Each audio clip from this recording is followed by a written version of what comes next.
सत्ता पक्ष दिखाई दे रहा है? देखिए, सत्ता पक्ष सफल हो रहा है, सत्ता पे जब तक बैठी है, वो पक्ष बैठा हुआ है तब तक मान सकते हैं। लेकिन मुझे लगता है दोनों आखिरी लड़ाई लड़ रहे हैं, बीजेपी भी और आरएसएस भी। आरएसएस आखिरी लड़ाई इस तरह लड़ रहा है कि आरएसएस की पहचान मूलतः क्या है? क्या वो सांस्कृतिक संगठन है, क्या वो धार्मिक संगठन है, या क्या वो राजनैतिक संगठन है, या क्या वो सामाजिक संगठन है? आरएसएस अपने आप को किस तौर पे देखता है? तो सामाजिक संगठन नहीं है, ये हम देख रहे हैं। धार्मिक संगठन तो इससे बड़ा संगठन अगर कोई है तो उसको कहा जाना चाहिए कि जो आदि शंकराचार्य ने जो 4 पीठ बनाए थे धर्म को लेकर के, वो आधिकारिक है। अगर धर्म को लेकर के कोई आधिकारिक है तो वो पीठ के जो शंकराचार्य हैं उनको होना चाहिए था। ये राजनैतिक संगठन भी नहीं है क्योंकि इसका कहीं रजिस्ट्रेशन नहीं है। सांस्कृतिक संगठन इसलिए नहीं है कि देश बहुसंस्कृति वाला देश है। तो ये खामखा जो है, इस वक्त हमारे गांव में कहावत है, मान न मेहमान मैं दुल्हन की बुआ। तो ये दुल्हन की बुआ जबरन आकर के खड़े हो जाते हैं ये लोग, और इनको ये लग रहा है कि इनके लिए जो ब्रांड मोदी है, ये ब्रांड मोदी ये अपने आखिरी दौर में है। मोदी जी ने पिछले 9 सालों में क्या किया वो जनता के सामने है। और आज आरएसएस के बहुत बड़े नेता तो नहीं कहूंगा, लेकिन बड़े नेता के साथ रहने वाले एक व्यक्ति से मेरी बात हो रही थी। उन्होंने कहा कि मैंने आरएसएस छोड़ दिया है, और कहा कि आरएसएस में खुद ही बड़ा भयंकर तौर पे निराशा है जो मोदी जी कर रहे हैं उसको लेकर के। खैर जाने दीजिए, वो अंदरूनी बात है, वो आरएसएस और बीजेपी जाने। लेकिन अभी ये स्थिति ये है कि राहुल गांधी पे ये हमला इसलिए कर रहे हैं, और बड़ा मुझे लग रहा है कि ये बड़ा निर्णायक दौर में आ गई है बीजेपी की, अब उनको क्या करना है। क्योंकि आप देखिए, अगर गौर कीजिए आप, तो जो इनका जो नीतीश कुमार है, जो उद्धव ठाकरे हैं, जो स्टालिन है, जो कश्मीर के लोग हैं, चौतरफा इनके खिलाफ जो है खड़े हो चुके हैं। देश में कोई ऐसी पार्टी नहीं है जो इनके साथ आने को तैयार है। समझिए, ये अगर हल्ला कर रहे हैं कि मेघालय में भी इनकी सरकार बन गई, इनकी 2 सीट है, और जिसको गाली दे करके ये जो है चुनाव लड़ रहे थे, मोदी जी गए थे, मोदी जी गए, अमित शाह गए और 2 सीट जीत करके आए। बताइए कितनी बड़ी जो है ये विडंबना की बात है। और 2 सीट में इसलिए साथ गए हैं उनके कि अगर ये साथ कहते कि नहीं हम इनके साथ नहीं है संगमा के साथ, तो 2 फूट करके उनके पास चले जाते, इनके साथ रहने वाले नहीं थे। क्योंकि ये जिस तरह के विधायक बनाते हैं, जिस तरह की नेतागिरी कर रहे हैं, जिस तरह की पॉलिटिक्स कर रहे हैं, उसमें सत्ता से धन कमाना सबसे इंपॉर्टेंट काम।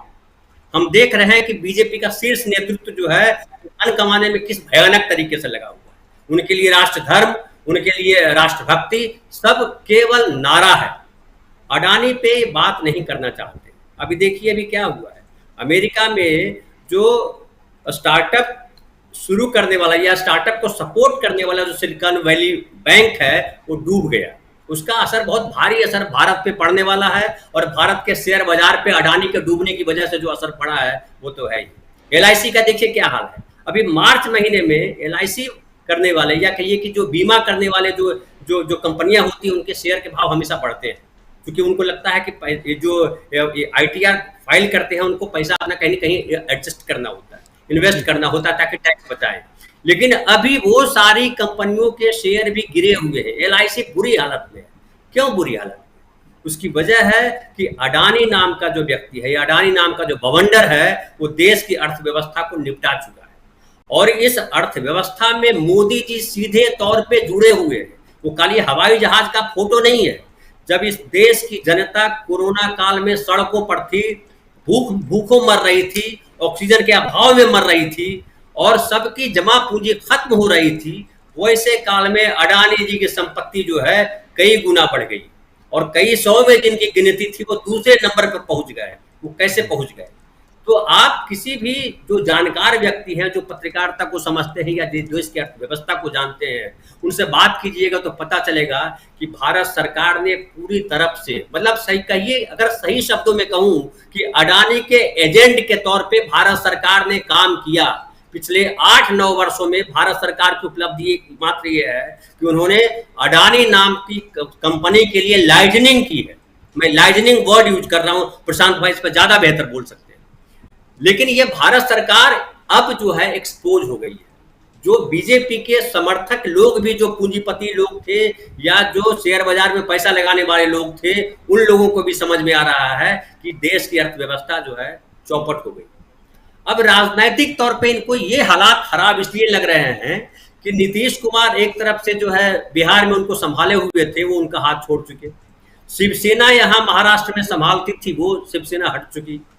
तो अब इनको लग रहा है कि अगर वाकई धुरी बन जाती है, अभी नीतीश कुमार हो या शिवसेना, दोनों राहुल गांधी की राह देख रहे हैं कि राहुल गांधी कब कहें कि आइए हम बैठ करके मीटिंग करते हैं।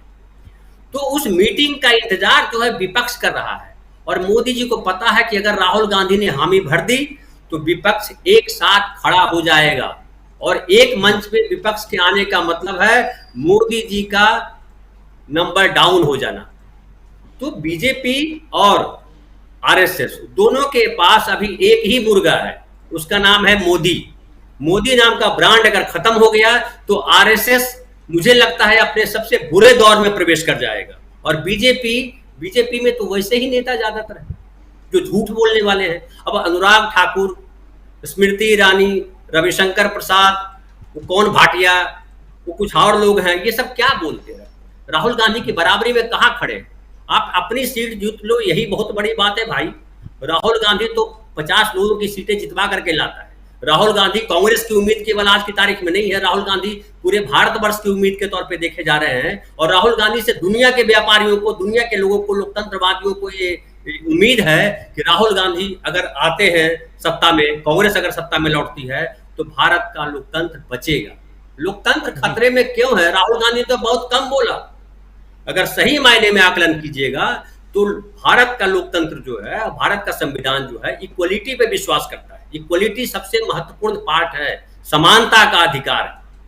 बताइए समानता का अधिकार इन्होंने कहाँ रखा, कहाँ समानता को मेंटेन किया, कहाँ समानता की इज्जत की है? तो इनका पूरा का पूरा जो नेटवर्क है वो लोकतंत्र को, कानून के राज को ध्वस्त करने के लिए, लोकतंत्र भी मत कहिए, कानून का राज है, समझिए राजशाही ही चलाइए आप। तो कानून से चलाइएगा ना, एक सिस्टम होगा ना, या ऐसा होगा कि जो आप बोले वही सही, कहीं कोई मतलब नहीं रखता। जो आपके पक्ष में बोले, जो आपके खिलाफ बोले, उसको आप जो है देश को ही बता दिया। बहुत सही कह रहे हैं आप धनंजय जी। जरा प्रधानमंत्री नरेंद्र मोदी विदेश में जो साथी बाद में जुड़े हैं उनके लिए, और फिर आना चाहता हूं सीधे डॉक्टर दीपक पासपोर्ट जी के पास। विदेश में प्रधानमंत्री नरेंद्र मोदी क्या कुछ कहते थे, उन्होंने दक्षिण कोरिया में क्या कुछ कहा, चीन में क्या कुछ कहा, ऑस्ट्रेलिया में क्या कुछ कहा, और उन्होंने अमेरिका में क्या कुछ कहा, कनाडा में क्या कुछ कहा, जरा सुन लीजिए। और खासकर जो कानून का राज की बात कर रहे हैं, आखिरी वाली बाइट जो आप सुनेंगे वहां कह रहे हैं कि पहले कानून बनाया जाता था और मैं कानून खत्म करने के लिए आया हूं। ये भी सुनिए पहले, लेकिन सुनिए।